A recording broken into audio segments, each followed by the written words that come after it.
Donald Trump says the time has come for the Republican Party to congeal around him. That's such a great word. And he has warned that if the GOP ousts him at a contested convention, it will lead directly to riots. Well, let's talk about it with our party panel, because there's much to discuss with Katherine Timpf from the Greg Gutfeld Show. She's a correspondent and a National Review reporter. Pete Hegseth is here, Fox News contributor, green tie wearer, and he's joined by Guy Benson, the Town Hall political editor, also a Fox News contributor. Welcome, one and all. Hello. Welcome. Happy day of Irish whiskey. That was a really good monologue. Can I just say that? Thank you, Guy. Like, I enjoyed it also. You're doing great work. Oh, you're kind friends. Well, look at you. Each and every one. Well, You've got a future. as long as you're in its sunshine, I'm there. I'm committed like a superdelegate. All right, so let's talk about Donald Trump a little bit. Is he right about rioting if for some reason there is a contested convention? Is he right that there will be a lot of upset people in America? Absolutely. He's not talking about upset people, though. I think when he says riots, I don't think he's talking about what you see on the left and the hard left in a lot of ways. I don't think he's, I'm no big Trump fan, but I don't think he's advocating or saying that there's. Did you watch the TV on Friday? No. Or did you have plans? I didn't have Watch plans. I watched it all. I did watch it, but have you seen Black Lives Matter and other, if you want to see real violence, you can see real violence. One dude decking another dude is not, does not a riot make. It does. It's violent. It's a public gathering where there's punching. It's like punching This is what leads a punch to riots, like kissing leads to babies. Guy, I want to ask you, what does a Republican riot look like? It's very lame. It's such a lame riot. Right? And actually, we're punching each other. That's what a Republican riot looks like. The Democrats are standing there laughing, and we're like socking each other in the face. That's what it'll be fun. Cleveland's going to be great. Democrats are also attacking Republicans. Yes. And the city, the police force is gearing up. I mean, they've got tons of riot gear. I don't think it's necessarily to protect the city against Donald Trump. No, it's for the press.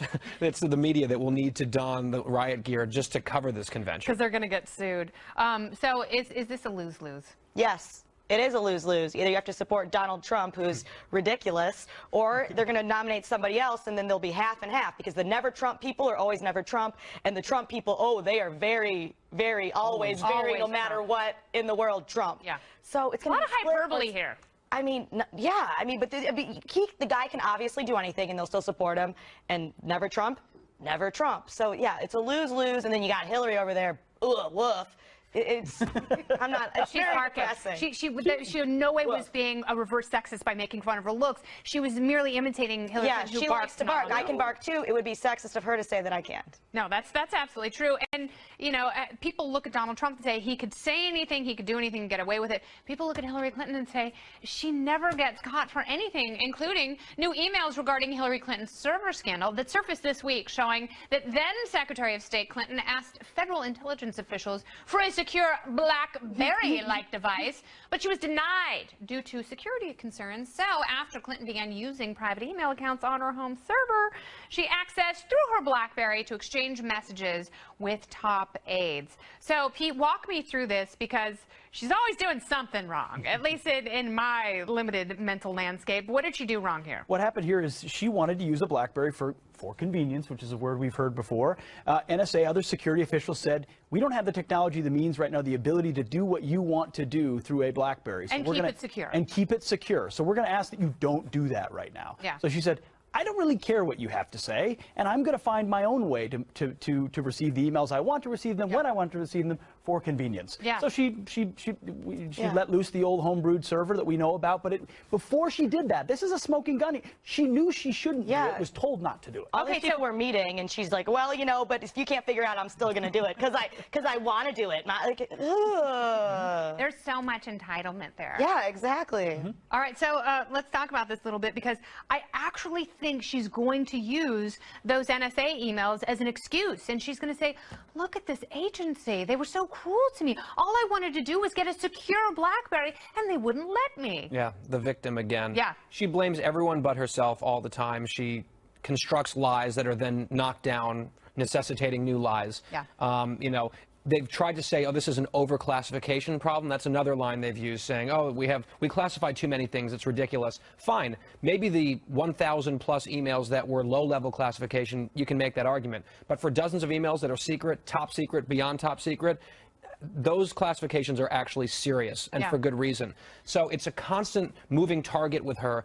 I think that voters probably aren't paying very close attention to all the ins and outs of this, but they understand it is a degree of unaccountability and arrogance that is baked into the Clinton cake. Yeah. It's a dark cloud hanging over her campaign, FBI investigation, possible indictment. That's why her numbers on trustworthiness are so terrible. But she's popular when she's a victim. But she's so bad when moderators ask her about the server and the email and the indictment. Jorge Ramos asked her, you know, what happens if you get indicted? And she's like, I'm not even going to answer. She gets that weird like, smile thing on her face. Which is why I think the reports that her camp are worried about, like it or not, worried about running against Trump are true, because they know he would throw the kitchen sink at her, and she would have no idea. And that's not even a figurative statement. I mean, he literally would go just might in a riot. In the riots, there's going to be kitchen sinks flying everywhere. It is the classiest sink.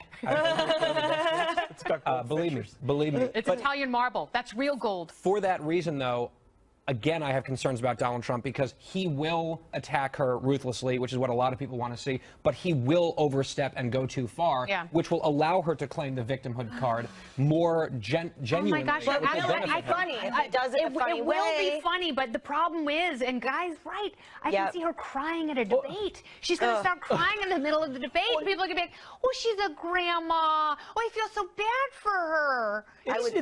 Guy's either right, or he's the one guy who can never overplay his hand. Because when has he yet? Well, and it's not true. It's not true that he could. His unfavorable rating is 67%. He has overplayed his hand, and people are paying attention. The fact that he's winning a Republican primary does not account for the fact that 2/3 of Americans look at the guy and say, don't like him. Oh, all right. Well, you know what I like? This panel. And thank goodness they're returning a little later. But first, Brett Baer is going to answer what happened to Dele.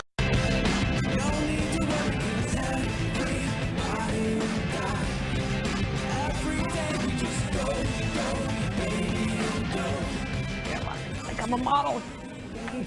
Yeah, SeaWorld announcing this week that it's going to quit breeding killer whales in captivity. The company said its 24 orcas will be SeaWorld's last generation due to changing social attitudes about animal rights. My panel is back to talk about this most important subject. It's Kat Timpf, Pete Hegseth, and Guy Benson, whom I call Guy Benson in private. Guy, are they total wusses to give in to this pressure from a bad documentary that was completely biased? I think that's an unfair way to characterize Free Willy, which I thought was excellent. I watch it every year on my birthday. They're now going to be responsible for millions of seal deaths because these orcas were safe. They were completely segregated from the vulnerable seal population, and now they're going to be snacks, morsels, and appetizers. Your thoughts? It'll be sea riots everywhere, carnage. Right. Worse than Trump voters. Oh, absolutely horrible. Maybe a punch or two. Yeah. I'm not sad because I don't really care about SeaWorld or the zoo you hate personally. Animals. Yeah, I'm not a big animal fan generally. However, I don't think they should have given it at all. Why are social norms why are they never cutting in my because they didn't do it to be nice. They did it because everybody saw this documentary and got very upset. Yeah, I know. And nobody was going to SeaWorld. Has it affected their bottom line? Yeah. 6% up, shares up as much as 6% the morning after they announced it. Everyone's saying, oh, now it's okay to go to SeaWorld again because they're nice. They're not nice. It's an empty gesture. They're isn't it? businessmen. They're not exactly nice. right. No, they're worried about the bottom line. Would you ever ride an orca? Yes. Today. Yeah. Yes. Immediately. Yeah, I'd get up, no offense, and ride an orca right now. Yeah. What about a killer whale? It's the same thing. You can't trick me. She's just so smart and pretty. Let's talk about Chicago White Sox first baseman Adam LaRoche saying that he's walking away from his $13 million annual salary for a very surprising reason. Is it CTE? Is he going to rehab? No. He was told to stop bringing his son to the team clubhouse and decided he'd rather retire than leave his 14-year-old at home. What the hell is wrong with this guy? I mean, this is like a weird entitlement issue. I don't know who's more entitled, the kid or Adam LaRoche. What's going on? Yeah, I'm with the executives on this one. Yeah. Hey, I brought my kid to Fox once or twice, sits in the green room, bugs everybody. Once or twice in 2 years. It's not every day saying, here's my kid Gunner, hang out with him every day. It's just, it's absurd. And they called him out on it. They said, not that he can't be here, just don't bring him as much. And he said, no, I quit. What's going on with that? I mean, this is such a weird story, but don't you think he's going to miss the $13 million a year, more than he's going to miss a couple of evenings with his son? I don't know. Like, the team has really rallied around him, and there's an uprising in the clubhouse because they're like, baseball's a family game. Sure. And I think we should be encouraging a father who takes fatherhood seriously. We don't have enough of that in this country. Yeah. Here's a multimillionaire athlete who's not running around the country, cheating on his spouse or doing whatever. We don't know that. Well, my guess is probably not if he's got his kid with him all the time. That'd be bad parenting right there. Yeah, but here he is spending lots of time with his kid. He's a well-liked, well-behaved kid according to all the players. Yeah. I mean, maybe you could tell him to cut down a little bit. Should But everybody they bring did- their kids? that's The next it, thing you know, it's a exactly. whole clubhouse full of all these kids, and then what do you do then? Just like pick the best kids that you like the most? It's very weird. And then he wanted the kid to be around baseball, which is why he brought him there in the first place. And now he's going to be around not just some baseball, but no baseball. What an idiot. Yeah. Bo Jackson would have never. It also would change the whole dynamic. I mean, if you got all these kids in there, oh, you just struck out. It's like, oh, golly geez. hang on, but there hasn't been, though. No, but what about the kid what about the guy who wants to bring his Remember kid? when Dusty Baker's 2-year-old almost got clotheslined? Yeah. Because he ran out when were they in the World Series? Yeah. And the kid ran out there and Almost someone got taken slammed it. out. Yeah, literally. I mean, the kid could have gotten killed. Maybe the 14-year-old's the same way. It's an insurance issue. Exactly right. It's a Chad. liability issue. That's what it shouldn't be.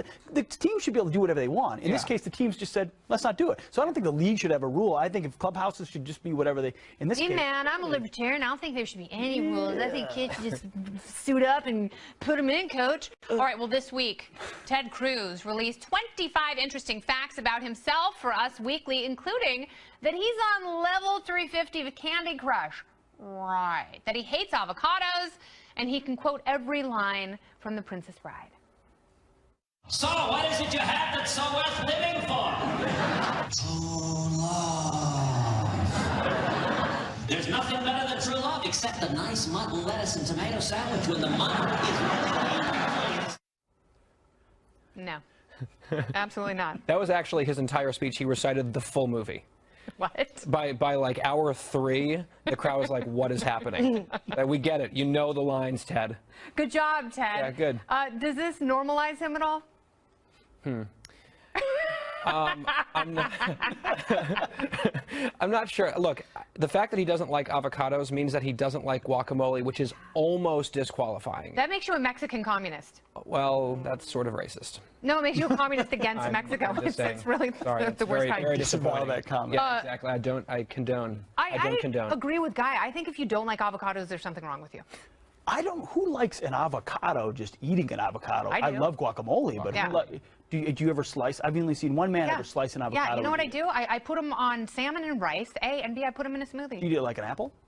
No, I don't eat avocado skin because No, I'm not mentally deficient in meat. Sorry, I'm just asking. No, it's kind of a fair question. Do you believe he's on level 350 at Candy Crush? No, but you missed my favoriteest fact. What's that? He skipped I've got him right school. here. He skipped school to play foosball once. I had no idea he was such a naughty boy. He was once And bitten. he's a naughty boy. He was once bitten by an octopus and became terribly Probably because he was being a naughty boy.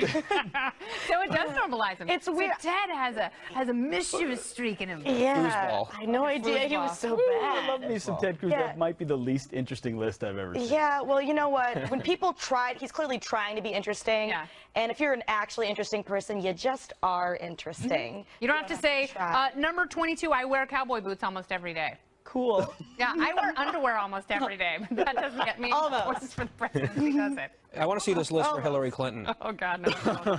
Oh, wait, I've killed 14. What? All right. Ouch. Yeah. No, this has been a tremendous success. This experiment, having all of you guys together. We didn't know if your personality types would mingle, but my goodness. Like on a panel talking about things together at on the same television. time. You should. This is catching on.